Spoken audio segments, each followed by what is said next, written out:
The college football playoff system is broken, but I think I've got a solution. I'll share my thoughts in a moment, but first, cue the bumper. Hey, who's got it better than us?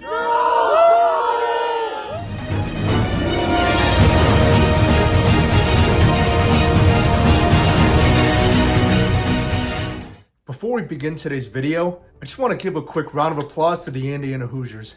If you're somehow finding out about this just now, the Indiana Hoosiers, one of the losingest teams in college football, just won the national championship. And it wasn't just your typical national champion. No, these guys dominated, cruising their way to a 16-0 season, a Big Ten championship, and of course, the national championship. But now that the season's wrapped up, it's time to plan for the future. Now, we have gotten word that at least for the 2026-2027 season, it's going to stay at a 12-team format. But that doesn't mean we can't plan for the playoffs down the road. Now, you guys know I love college football. It's easily my favorite sport, and I've heard a lot of different ideas on how the playoffs could be. Some are more pragmatic, others are a little bit out there. End of the day though, it's cool hearing different perspectives. And in this video, I'm going to go over 3 things that I think we can fix right now to make the college football playoffs a much better product. Before we start though, if it's your first time here, consider supporting our channel by running the triple option, subscribing, liking, and commenting on today's video. We're still a pretty small channel, but your viewership and support really goes a long way. And with all that out of the way, let's get into it. Here's how I would fix the college football playoffs. Solution number 1. Split up Division I FBS. So to give you guys some context, prior to 1955, there was no formal split between the different levels of college football.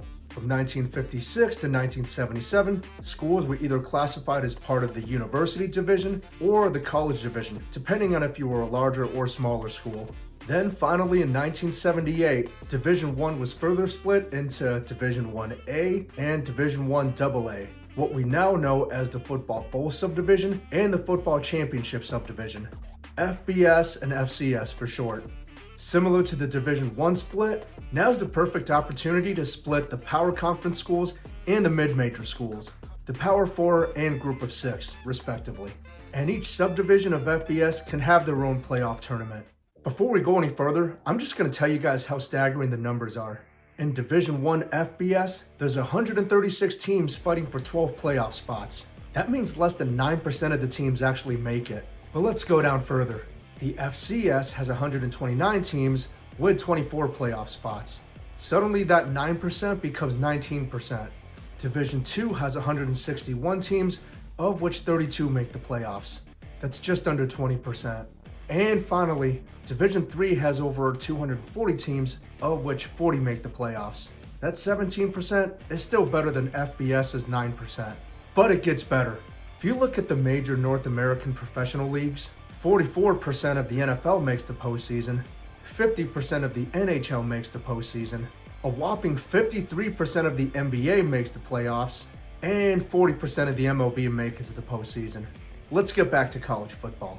So as you guys can see, FBS teams have the lowest percent chance to make the college football playoff. So what's really cool about splitting the FBS up is you get a perfectly even number of teams. Between the Big Ten, the SEC, the Big 12, the ACC, and Notre Dame, you get 68 teams. On the Group of 6 side, you also get 68 teams. Now, we can debate playoff expansion all we want, but even keeping it at 12 teams, the odds of making your respective playoff suddenly jumps up from 9 to 18%, regardless if you're a power school or a mid-major program. Here's one caveat though. Those that are against the split are probably thinking about the diminishing value of mid-major programs. Everybody likes an underdog, right? I mean, who remembers when NIU was in the Orange Bowl a couple years back? But here's the reality of it, guys. Even though Power Conference and mid-major schools are considered to be in the same tier, they're really not.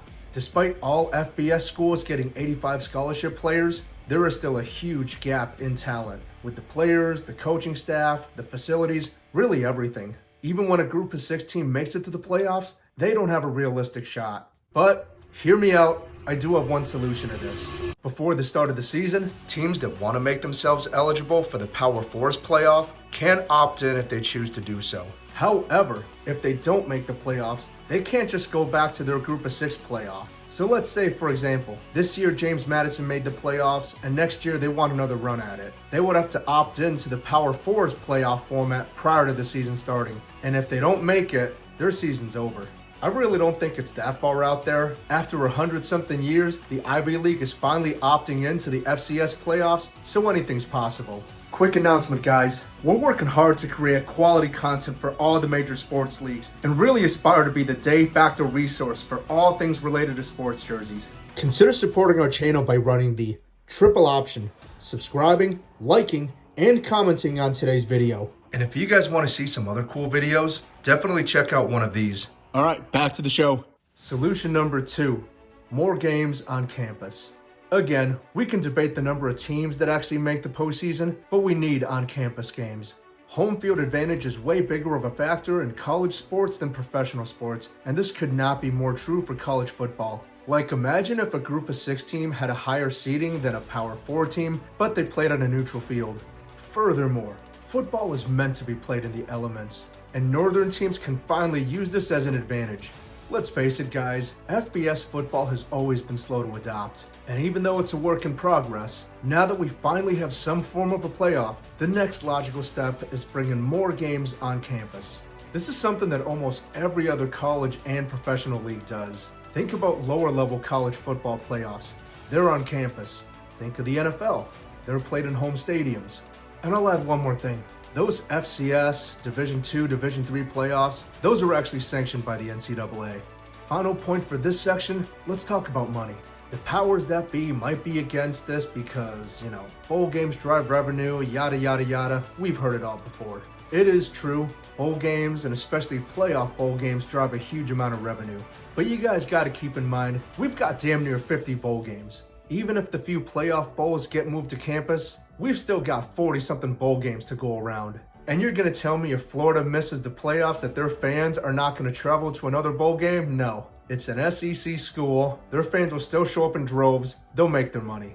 So for the sake of the fans, let's please move more playoff games to campus stadiums. And finally, solution number 3. We've gotta fix the damn transfer portal.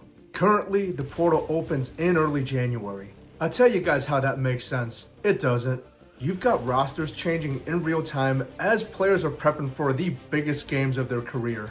On top of that, coaches and staff members are prepping for the playoffs, and they've got to deal with roster instability. The solution to this is easy. Have the portal open after the postseason is completely done. Hell, it could be the day after the national title. Look, with NIL, the cat's out of the bag. The college football we grew up with is no more. And there's really no such thing as loyalty anymore, at least the way we remember it. The least we can do is ensure that a roster stays intact for the entire duration of the season. Like, you really gotta tip your hat to Ole Miss. Even with Lane Kiffin walking out, they still made it way further in the playoffs than anyone had expected. Now imagine how much more chaotic that would have been if the head coach and a number of players left. So yeah, this one's super simple, super obvious. You really need to push back the transfer portal. And there we go, guys. Those are 3 solutions I would implement to fix the college football playoffs. Let's do a quick recap. Solution number 1. Split up Division I FBS into 2 smaller subdivisions between the power conferences and the mid-tier conferences. And also give the Group of 6 schools an option to opt in for the playoffs. Solution number 2. Have more playoff games be moved to the university campuses. And finally, solution number 3. Move the transfer portal to after the postseason ends. But what do you guys think? Let me know down in the comments. Anyways, that'll do it for today's video. Be sure to subscribe, like, comment, and turn on notifications for all the latest updates. Alright, we'll see you in the next one.